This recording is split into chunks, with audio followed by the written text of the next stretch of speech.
Hello and welcome here to the newest edition of the Dolphin Dive, exclusive to Wake Up Call with Dan Tortora and our multimedia marketing partnership with the LeMoyne College Dolphins. We are here today spotlighting LeMoyne baseball with head coach Scott Cassidy. Scott, as always, good to have you. Thank you for having me. Absolutely. So, a lot of things for us to get into and unpack here. Believe it or not, folks, here in February, we're already in season. Does it ever, I mean, I know baseball is in your blood, it's in your life, you played it, you coach it, so to you it's probably every single day, but does it ever feel weird when it's like 2 degrees outside and you're practicing? Oh, definitely, definitely. You know, it's we started our weekend, our season just this past weekend, and then we go outside today, and it seems like it's going to snow on us throwing bullpens. So a lot of times we go right back indoors. So it sneaks up on you quick coming from January till our first weekend. It's only like 3 weeks, and it's like, well, man, we're already here. So it's tough. You know, in Major League Baseball, I joke about this with my buddy I was telling you off the air. Shout out to Ross Turetsky. He and I talk about the fact that it never really goes away. But when I was a kid, if you played to my birthday, October 21st, that was the end of the World Series. That was if the World Series went all the way to the last game. Now we go into November, so the only time that we're not seeing a baseball game or spring training is December and January. Do you think at this point they might as well just take those last 2 months and find something to do, because it's kind of crept into being an entire year of Major League Baseball? You still need a couple months off. You need a little break from it at some point. So you got to keep it the same. So Scott Cassidy here with us, 2023 season. You've been coaching here for a while now. What about this specific team and its culture do you think is worth mentioning as you start off the season? I think the word that you just mentioned is what I would say is the culture of it. We have a lot of veteran players on this team, a lot of fifth-year guys due to the COVID year. So we know each other. You know, we know what makes each other tick. You know, we have a good, solid group of freshmen that have come in along with 2 transfers, and they just seem to really mesh together really quickly in the fall. So they're working hard together, they're playing hard together. So it's good to see, and I think that the culture of the program goes a long way for just having confidence and being there for each other. And I think that's what's really gonna take us throughout the season successfully. When you look at the makeup of the team, you and I were talking off the air about some young guys that had some action and then some veteran guys. How do you like the mix of this specific roster for 2023? I actually love it. You know, we have a couple freshmen that are going to see a lot of time this year, and they've earned it already in the fall throughout the practices in the spring. And then our veteran guys who, you know, have been mainstays at their positions really kind of took those guys under their wing and kind of showed them the way that we do things, and it just mixes really well. And I think that when this group of freshmen came in the fall, I think the older guys were like, whoa, these guys can play. Yeah. So it was an immediate like, okay, here we go, let's get after it this season. When you're recruiting student athletes, you have to take, there's a certain amount of, I hope I'm right. So you do your due diligence, you do your homework, you watch film, you go to games, you get to know them and their personalities and whatnot and their family. But ultimately, when they get here, there's still a bit of a question mark. So when you said the freshmen come in and the veteran guys are like, well, you know, these guys are here to play, has the freshman class surprised you in a good way, even initially, from what you expected? I would say, yeah. Okay. You know, every year you hope that like you said, you hope you hit it right. Mm-hmm. They come in, you know, the fall is the fall. You know, they get their feet wet a little bit, and you always hope that they progress. But I think right away in the fall, we were like, man, we got some guys that can contribute a lot right away, and usually we got to kind of work them in slowly. And I think that there's a handful of guys that can get plugged into the lineup right now. We wouldn't miss a beat, which is pretty good because it's not always the case. And I think it's a little bit of the physicality level. Some kids came in, they were physical. You know, a lot of times you get kids in high school and you have to work on that aspect of it in the weight room, you know, but they came in almost ready, like they've been getting after it for years. And looking at being fully into it now at the time that we're talking, you're getting ready to go to Myrtle Beach. So we spoke about the weather. It's going to be a little bit better in South Carolina. Yeah, a little bit. So when you are putting the schedule together, what is the kind of mentality for you of where picking and choosing different places and different opportunities, especially outside of conference? What are you looking for? Early on, we're just looking to play, you know, so we got to get down south. It's obviously being in Syracuse, the only way we can get on the field is to go down south. So we've been fortunate enough the last few years where we've gone to Cary, North Carolina the first weekend for several years, and then the Northeast Challenge it's really 16 teams from the Northeast that go down to Myrtle Beach every year, and we have the same weekend. So it's worked out awesome for us to get down there, and it's the two places that we haven't really missed any games. You know, we don't get rained out. There's turf fields in Myrtle, so we're always playing, and it's pretty important when you're driving 12 hours. You know, you got to make sure you get the games in. So that's the early thing, and then after we come back up north, you know, we play through some teams in PA. We really like to schedule quality teams, so it helps our strength of schedule when it comes down to, you know, tournament time. And then when it's between you and some other team who's going to make the NCAA tournament, we hope we have the advantage based on the teams that we play. So it's worked out for us for a little bit. And when you look at that Northeast Challenge and everybody, you know, going down to South Carolina so that, like you said, you can play, the competition that you have within that, all of these Northeast schools, what do you feel like you get from it? Like you said, strength of scheduling wise, who's in the mix that you feel like really can test you?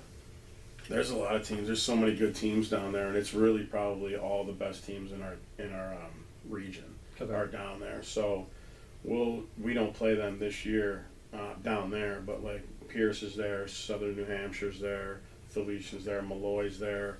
So there's a lot of teams that are just solid baseball teams that you can test yourself against early in the season to see where you are, and then you know that you're going to see a lot of them if you make the NCAA tournament down the road. I know that last season is last season, but as you stepped into this season, what did you take positively from last season that you feel like can be a springboard or something that you can maybe use and go back and touch on some pieces from if you need it? I think one of the biggest things is we got off to a slow start last year. Yeah. We were actually 2-7 out of the gate, and then we ended up battling back, and we made the NCAA tournament. So I think that's one of those things that can help the team going forward, being veteran guys that have gone through that before. So there's no panic kind of attitude with this team. So we actually went 1-3 last weekend, and I don't see any panic in anybody's faces, nor the coaches. So we're just like, we saw a lot of good things, and we're ready to, you know, tackle some things in practice and get ready for next weekend. And I think that's going to take us a long way, just knowing that we've been through the gauntlet before. Scott Cassidy here with us in our Dolphin Dive spotlight for LeMoyne baseball here on Wake Up Call with Dan Tortora inside the Cafe Kubal studios. 23 of 26 on the roster are from the state of New York. How do you feel when you look at the recruiting trail? Your connections and your bridges have come not just with Central and Upstate New York, but all of New York. The response that you get when you're on the recruiting trail about LeMoyne, and obviously it's paid off with 23 to 26 coming from the state of New York. But how vital and how important it is for you to keep New York talent in New York and here at LeMoyne. That's kind of what we want to do. We want to make sure that we keep the local talent here and not let it escape and go someplace else. We have so many good baseball players throughout the state of New York, not just in Central, but throughout Western and downstate and all that. So that's our main goal, is to try to get the best New York players that come here. And, you know, obviously we'll go out of state, and we've had guys from out of state in bigger numbers in the past. But I think that's the biggest thing, that we've had success recruiting New York. Obviously, we have some ties to a lot of not only the high school coaches, but the travel coaches as well. And I think that we kind of have a name for ourselves, where if we're trying to go get somebody, we have a pretty good success rate of landing them. To this day, whenever I talk about LeMoyne baseball, it somehow comes up pretty easily, Division I, and the history of LeMoyne baseball in Division I. And for those of you that have been, watching and listening, we appreciate all of our LeMoyne content. We've been the exclusive home for anything realignment and reclassification with President Dr. Linda Lemura and AD Bob Beretta. You and I haven't spoken about it on air, but the thought that there could be a realignment and a reclassifying to Division I, which would mean a return of LeMoyne baseball to Division I. Your thoughts? I think it would be a good thing. Obviously, I was a player here. We were Division I when I was a player. We played in the MAC. We were successful. Yeah. We were very successful in the MAC, and we were one of 2 sports here that played Division I, and we had success at the level. So I think success can definitely be attained. Obviously, with anything, it might take a few years to get our recruiting done and to get to where we want to be in that level. But I think it would be a good thing. I think back to playing the teams that we played and the rivalries that we had, and it would be fun to get back to it. Now, if it didn't happen, we like where we are, and we'll continue to compete and try to win championships. It's just the same thing we'll do if we make that move. The NE10 has seen Merrimack and Stonehill move to D1, and they've gone to the NEC, the Northeast Conference. I know you brought up the MAC. The 2 conferences that Bob and I have spoken about, if anything were to come to play, were the MAC and the NEC. Having history with the MAC, but then knowing the NEC has history with taking from the NE10, do you have a preference or a thought on that? Not really. I think both would be really good fits. We played Merrimack and we played Stonehill, so we kind of know those campuses and those coaching staffs, and we can kind of follow their lead until what they went through at the MAC. I was familiar with it. I don't know how familiar people are that haven't been around the MAC before, but a lot of good schools close by, so I think either one of them would be great. I think we can compete in either one of them, and it would be fun to do. You were in a situation like you spoke about when LeMoyne had 2 programs that were D1 and the rest were D2. Yeah. So in a situation like that, you don't really see that anymore, right? Because the NCAA, it's you're either here or you're there. Positives and negatives about the world we used to live in, where you could be a D2 school with D1 programs, and now we don't see that anymore. It's either all or nothing. Yeah, it's tough. I think for some programs might be able to compete at that level a little bit sooner than others can, but it's the landscape of the sports in the NCAA that we live in now, which is obviously has changed quite a bit in the last several years. So, yeah. But I think that when you look across the board of our programs here and the coaching staffs that we have here, and the work they put in, how good they do recruiting, I think that I think we could all compete. And it might take longer for some programs than others to catch up, but I think it could be done in a way where we're competing, early on in those years if we made the move. If that move were to happen, like you said, you've had experience with it, so you know what it's like to be there. What do you think it would do for a LeMoyne alum or a LeMoyne baseball fan? Because like I said, in passing, it's hard for me to ever bring up LeMoyne baseball without somebody talking to me about Division I. I think it would be really good for our alum. Like you said, in the past, we've played Division I for several years with success. We have a ton of great alumni out there that have played Division I, and even the ones that played and set the standards for us before we went Division I. And then those of us that have played Division II, I think, being at the Division I level would get us a little bit more exposure. And I think that our alum would really like that. I think they're proud, and they want us to compete at the highest level that we can. And I think that because of the success we've had at it before, I think that they would be on board with that. And Bob Beretta and I spoke about hopeful, plans and different things that he wants to work on, and that included baseball upgrades. Your thoughts on what could be down the hopefully not too distant road for what would happen with baseball and some of the amenities that you have? Yeah, we're actually in the process right now of starting some of the stuff. We actually started a year ago out at the baseball field. We got the new scoreboard, we got a new batting cage. There's plans and plans in place right now to, redo the structure, the dugouts and the backstop and, and the press box and all that stuff. So there's a lot of stuff that's in the works right now that is going to really beautify our complex a little bit and get it back to being one of the better fields in the area. So we're looking forward to that. There's a lot of things going on, and backstage, I can say, because you can't see them on screen as they enjoy their food, but you have the Miolas, Mike Miola Sr. and Jr., and of course you have Michael Smith and Derek Miller. What's it like having the staff that you have? How would you describe the personality of the LeMoyne baseball staff? It's great. I don't know if there's a word to describe us. We got a bunch of guys that work hard. Yeah. They put in the time and they try to do their best for the player development of our team.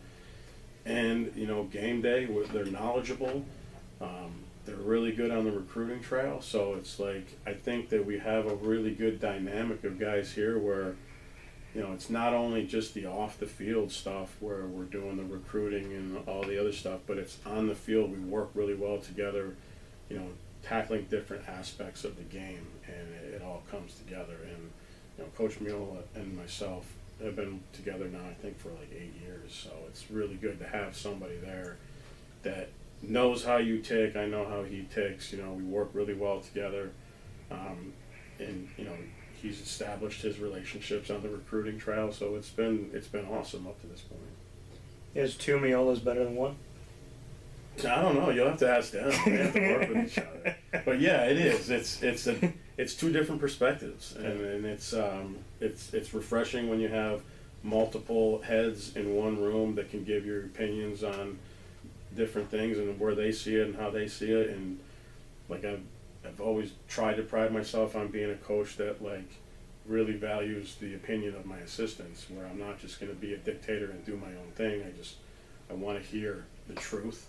Mm-hmm. And not just somebody that tells me what they think I want to hear, and that's the way they are. They shoot me how it's supposed to be done and let me know what they think, and then we make our educated decisions on that. And you as a staff have gone through the reality that so many have in the NCAA with name, image, and likeness, aka the NIL, and of course the transfer portal. There's a word that used to be used in collegiate athletics called amateurism, but it's hard to see that word now when we have free agency and the ability to make money. How has it affected your program? How do you look at it? I mean, I know there's some coaches, depending on programs and schools, that are on the portal every day. There's some that want to have a healthy balance between high school and portal. There's some that are still sticking with high school. So coaches have tackled it in different ways. But, I've had coaches here on this campus tell me the second question that they get asked when a recruit comes on campus is, what's your NIL situation? So everybody kind of gets a different feel for it, I guess, depending on where you are and who you're dealing with, maybe what sport. But they're here. It seems like they're here to stay. They came to fruition without many rules, if any rules. So how do you as a coach tackle NIL and the transfer portal? So two different topics. NIL for us hasn't really been an issue that we've had to deal with. I really think the NIL thing is more for the big time D1s at this point, and it hasn't really trickled down this far for our program anyway. Transfer portal is a different animal. I'd be lying if I told you that I wouldn't look at the transfer portal. We look at it all the time. Like you said, it's here and it's not going anywhere for the time being. And in order for everybody to compete at the level where we want to, I think it's a necessity for us to get in it. I love going after high school kids and bringing them in here and having us develop them into what they can become. But I think you have to now, you have to dabble into the portal and get those seasoned kids that have experience and strength and they can help, win right away. Yeah. So I think you really do have to have a balance of both. It's just the way that it is now. It's tough because you also could lose guys on the portal. Yeah. And it's kind of frustrating if you had to deal with it, and you always wish those guys the best of luck, but you really hope that they'd stay and try to win the championship that you're setting out to do. Well, and that's the thing that you brought up. You could find, and pun fully intended, you could find the diamond in the rough and develop that diamond for a couple of years and then watch that diamond get picked up by another D2 school or a D1 school. How difficult is it as a coach now to know that when you're recruiting, you're not recruiting for 4 or 5 years, you're recruiting every year the people that you have and the people that you're bringing in, because of the fact that the portal doesn't, it's so easy to flow back and forth. You could go to different divisions and whatnot, but knowing that caveat of you could develop somebody who nobody really knew about, but you found that special player, that diamond in the rough, and then they say, hey, thanks Cassidy for building them for 2 years. We're going to take them now and put them at Tennessee or wherever. Yeah, it's a difficult situation. You hope that throughout the recruiting process that you develop some type of rapport where the family, the student, and the family put trust into you and your staff to take care of them, to develop them, and then you hope that they would do that because they wanted to be here. Yeah. You make a decision because you want to be at LeMoyne, and you come here and you play well, and you hope that they stick it through. And it does. It's not always going to happen that way. You wish that it does. Like we commit to you. We would like you to commit to us. I know this commitment. Does the commitment word have the same strength and bearing as it did years ago? Maybe not. But we're firm believer that if you want to be here, you come here because you want to be here. When we recruit the kids, we tell them, we want kids that want to be here. Yeah. We don't want to be a fallback option. If you come here if you want to be here, and we use that in our recruiting. If you want to be here, this is the place for you. But I think you come into that where you have kids that I'll go here, but I really wanted to go someplace else, and then they keep that in the back burner. It's difficult because if you recruit a kid that doesn't pop, we don't kick them off the team. Yeah. Yeah. But if they do pop and then they want to leave, so it's it's to us, it's it's a commitment thing. Hopefully they want to see it through. You want to see loyalty go both ways. Yeah, it would be nice, and I think it does happen a lot, and it's, but I also understand that it's part of the sport now, and you don't fault anybody for it. You wish that they would stay, but everybody's situation is different. That coming from Scott Cassidy, the head coach of the LeMoyne Dolphins baseball program. In this edition of Dolphin Dive, we're going to dive into rapid fire now, and you and I get to put each other on the hot seat. So you've been good at answering all my questions, so I'll let you go first and ask me. Okay, I'll give you a question. Non-sport related? Whatever you want, anything in the world. Tell me, what is the best gas station in the United States?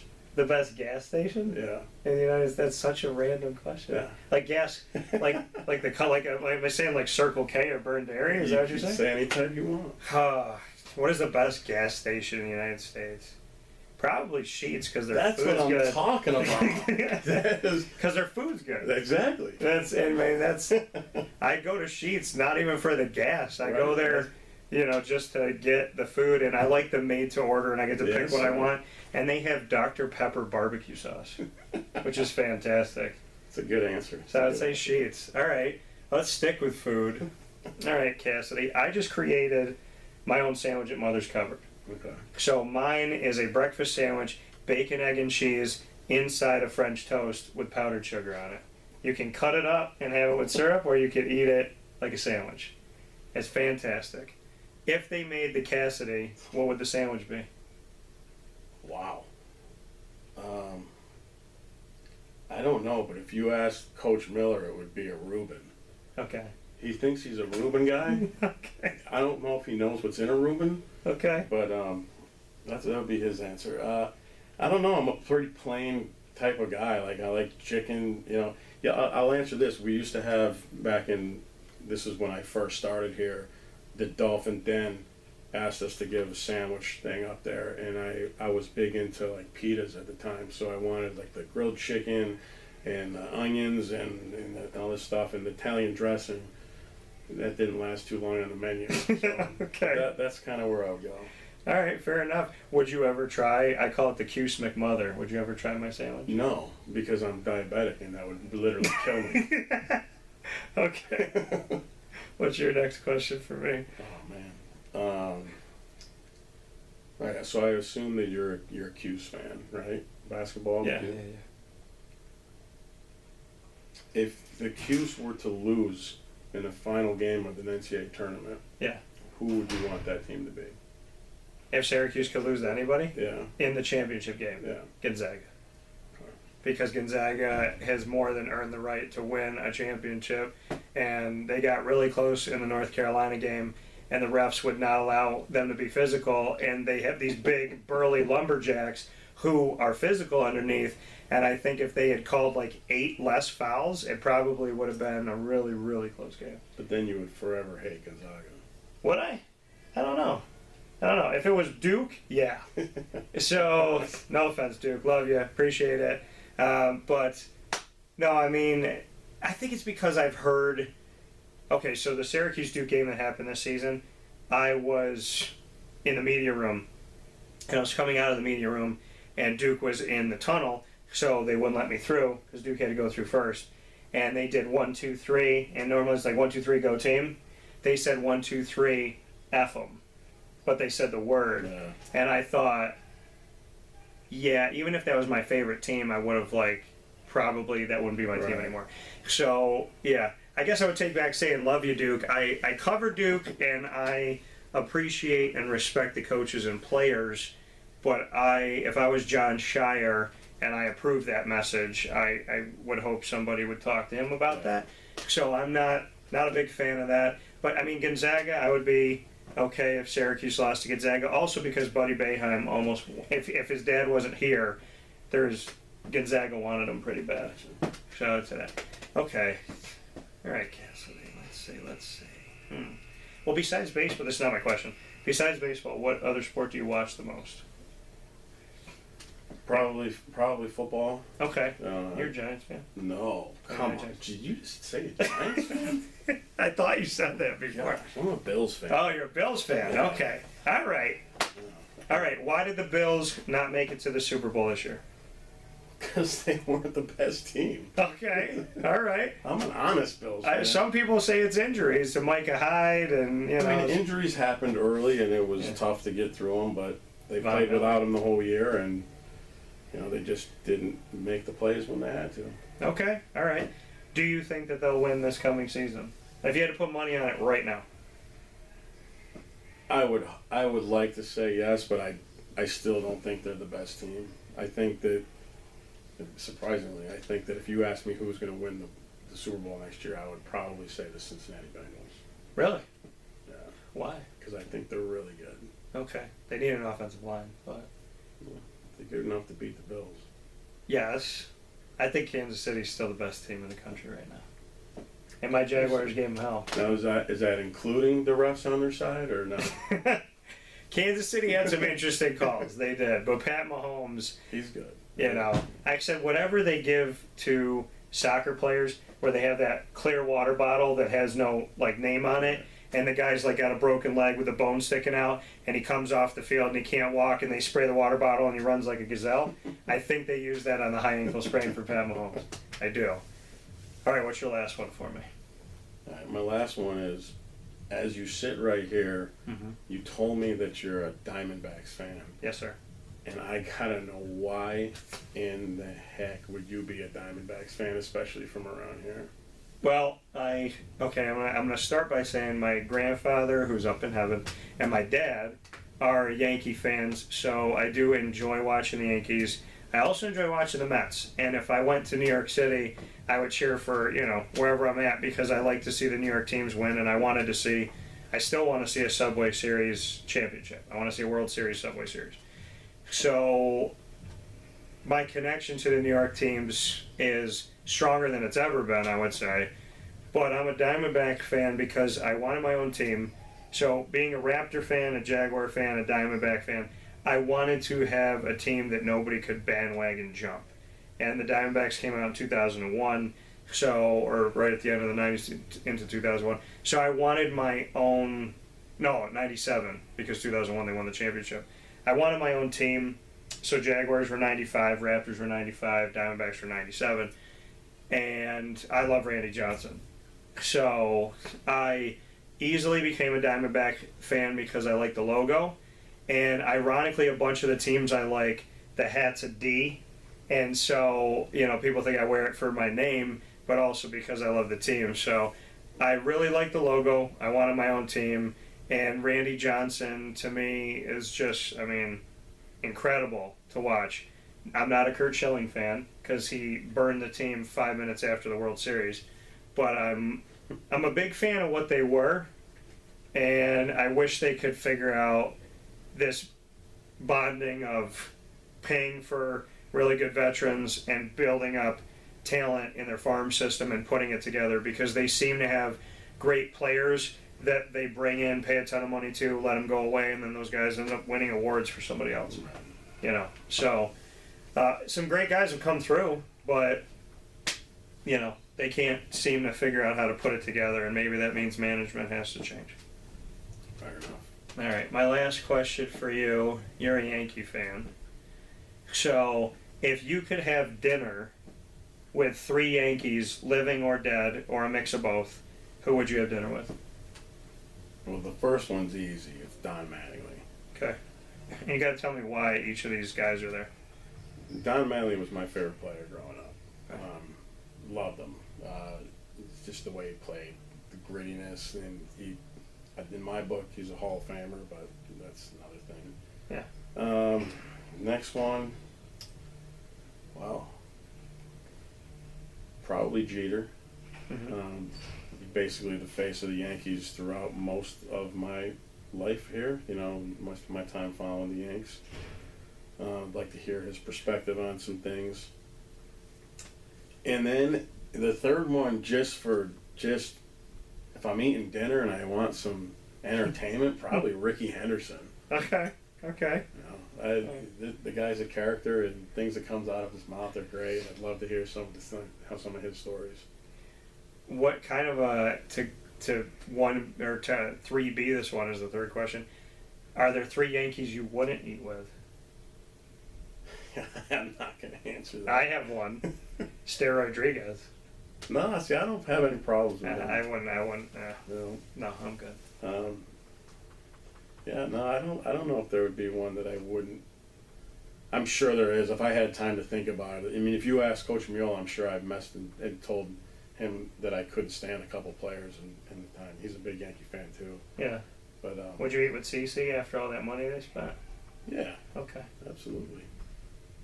Now you're a pitcher, so obviously you understand that their rotation needs some help. You got Cole, but do you think there's enough beyond him? I actually think their rotation is pretty good. Okay. It took a blow with an injury, but they got some talented guys that can get it done. I actually like their team. I think they got a shot this year. Okay. As long as they stay healthy. Yeah. Well, the Yankees, I preseason picked them, so hopefully, this time around. Last year, I got burned by it a little bit, but it would be good to see it. With that being said, Scott Cassidy of LeMoyne Baseball, their head coach, make sure you come out and support the team on the Heights. And if you're on the road, go out and see them as well. You can find out more information on the team at LeMoyneDolphins.com. And you can, of course, get the exclusives here on Dolphin Dive and everything we do at Wake Up Call. Thanks, Coach. Thank you. Appreciate it.